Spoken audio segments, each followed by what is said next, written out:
Well, let's start with a breaking update that's coming in from Europe. US President Donald Trump is facing a rare and sharp rebuke from Berlin over the Iran war. German president has called the conflict a mistake, openly questioning the legality and stating that the war is a breach of international law. In an unusual strong remark, German president has described the war as unnecessary and politically disastrous, marking one of the most direct criticism yet from a top Western leader. And this time this has come in from German president, and the common signal a widening divide between US and the key European allies, adding diplomatic pressure on the US even as the conflict continues to escalate on the ground. So that's a big statement that is coming from Germany, from the German president. On that, let me go across to my colleague Srinjoy, who's been tracking all the details. Good morning, Srinjoy. German president has called the conflict a mistake, openly questioning the legality and stating that the war is a breach of the international law. Now, reacting to this, in fact, Iran has also replied to this, welcoming the statement. So it appears that Germany is now leaning towards Iran.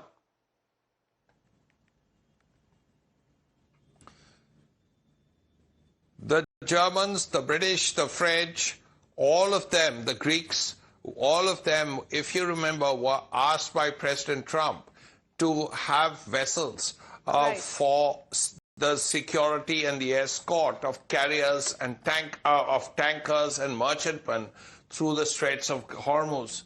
And I think all of them said no. The Germans were not keen, the French were not, the British were not, and these are all NATO countries. So is Greece. So they are all NATO countries, and none of them, and these are allies, and none of them agreed to have to send ships to send warships to the Strait of Hormuz to escort oil tankers. Now that was a clear sign that the Germans and the others were not happy. In fact, after that, President Trump referred to them as cowards. Yesterday, Eldridge Colby, the Undersecretary of War of the United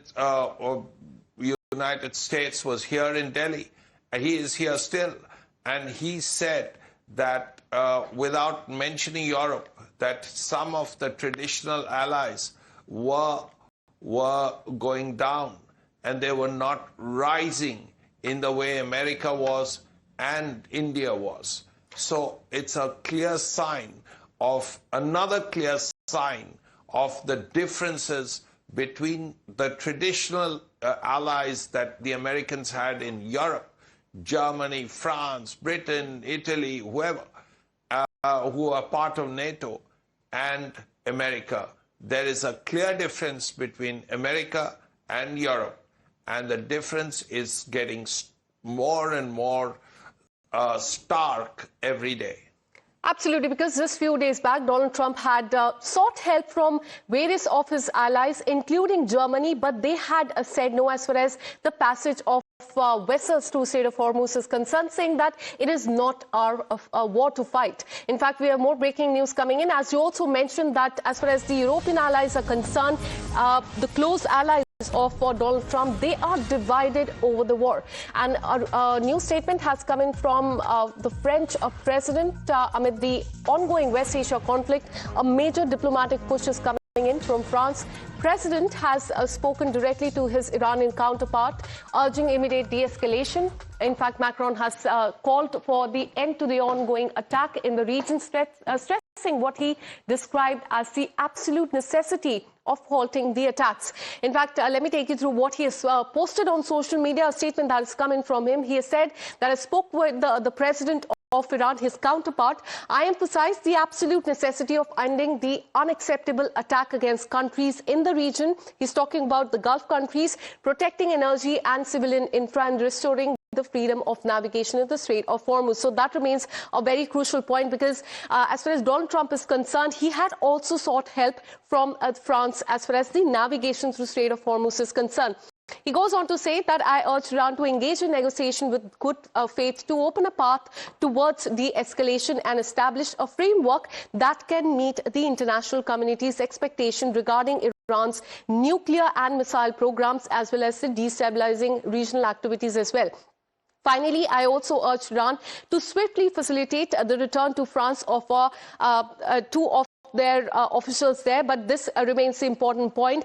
France here is asking and requesting Iran to engage in the negotiation. Remember, Donald Trump is saying that back-channel negotiations are currently underway. That is something Iran has rejected, calling it a fake news. But here, Emmanuel Macron, who's the French president, is saying that Iran must engage in the negotiation with good faith to open a path toward de-escalation and establish a framework that can meet the international community. So on one hand, you have Germany that has criticized US for the attack on Iran, coming in support of Iran, and another European ally, that is France, in fact, saying that as far as the attacks are concerned, there should be a stop on that. Let me once again go back to my colleague Srinjoy. Srinjoy, as you also mentioned that the allies of Donald Trump, they are completely divided over the attack on Iran. Germany is saying and criticizing, calling the attack against the international law. And here we have the French president. He has called upon Iran to end the ongoing escalation in the region and also attacks on the Gulf countries as well. Take us through how other countries, they have been reacting to this. The French have also refused. When President Trump said that maybe the French warships and British and German, etc., could help with keeping the Strait of Hormuz open, right, the French refused. But the French are also aware of the differences that the Americans have with the Europeans. And the French, as part of Europe, are now in talks with Germany. We're about sharing their nuclear weapons. Who would have known in 1944, not that long ago, that Germany, an enemy at that time, would be the closest friend the French have. And the French and Germans are now looking at the common use of France's nuclear weapons.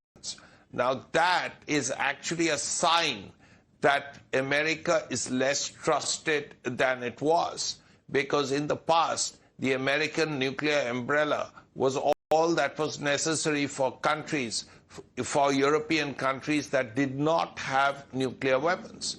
There are only 2 European countries that do have nuclear weapons. The French have and the British have. No other country has. And the American nuclear umbrella was good enough.